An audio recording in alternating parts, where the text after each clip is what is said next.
Hello, Journey to Life Data Celebration patrons. It's your host, John Yorm. Today we're going to have a look at the fully built AT-ST Raider from The Mandalorian.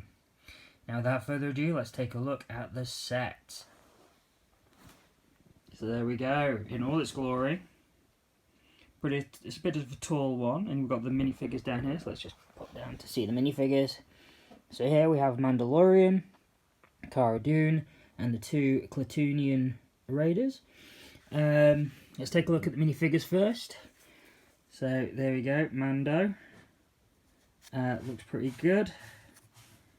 And has here, the outfit looks pretty spot on as well for the earlier, like the look that he kind of has early on in the trailers. He has a all black head on the inside, so it doesn't really show up. And there's his blaster that was the same from that Boba Fett has in the Star Wars Holiday Special. So then we have Cara Dune.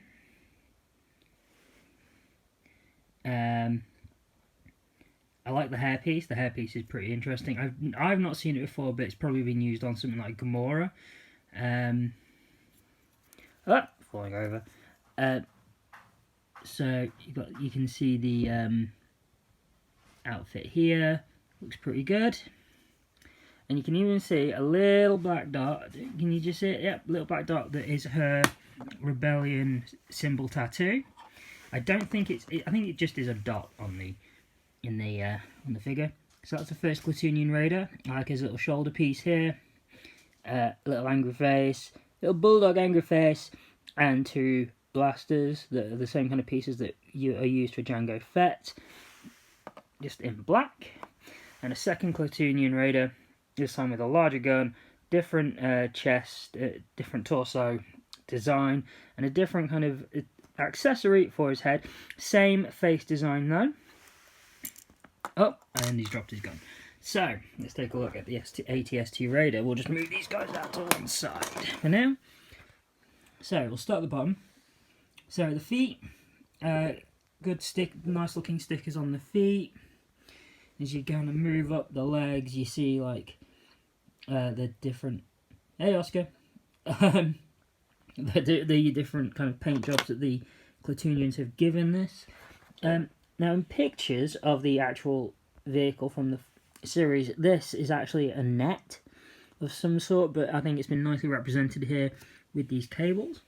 So we come up to the middle, you get the light there, so you can see how it all works there. And we'll turn it around because I really like this at the back. All this design here, all this detail here looks pretty sweet for me, in my opinion.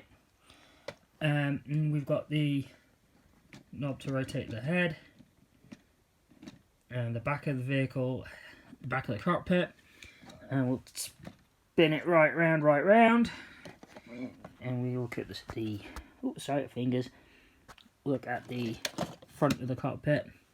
So you've got the stickers, same on both sides there and there. Blasters, got the sticker on there.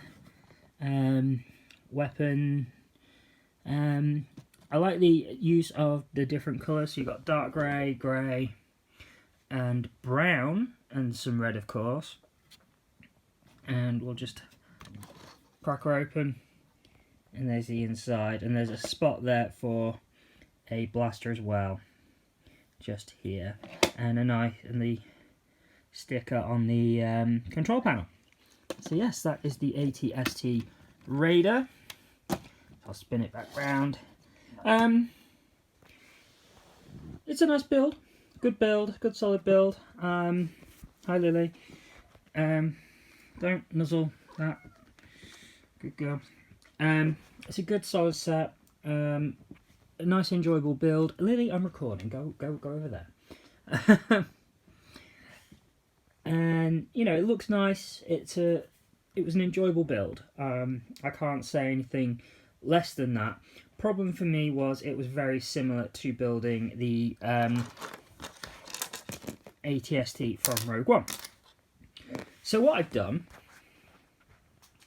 is, I don't want this one to be on its own, so I brought down from the collection the other ATST.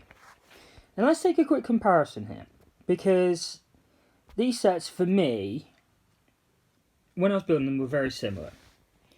But as you can see, there are some differences. Now just first off, look at the way that they're stood, if you can. So this is them in the pose that is set in the instructions. This ATST looks down far more than this one.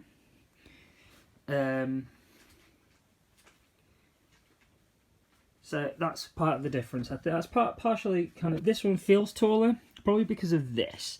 Now, see the differences here. There's a block. That piece there blocks the legs from moving any further. But then on here is a similar design to what was on the First Order ATST, where it's held together there rather than blocking it, it feels. And the legs, they feel that these legs don't seem much taller, but I think maybe because it's the way it's stood, it feels taller. The cockpit of the ATST Raider looks bigger. I prefer the look in these blasters as well. These weapons are built the same except for the dome here. Now, they could have done this aesthetically because of the fact it's an older vehicle. The vehicle's older now. It's been mashed up a bit, but that doesn't stop the fact that this is actually taller. And this bit here is longer. So actually, my initial kind of belief that they were pretty much the same is out the window. I mean, if you look at the head from the front, the head comes across as taller as well, probably because of the bricks here, but then, oh, if you look, that there is different to this. Sorry, I keep moving the video.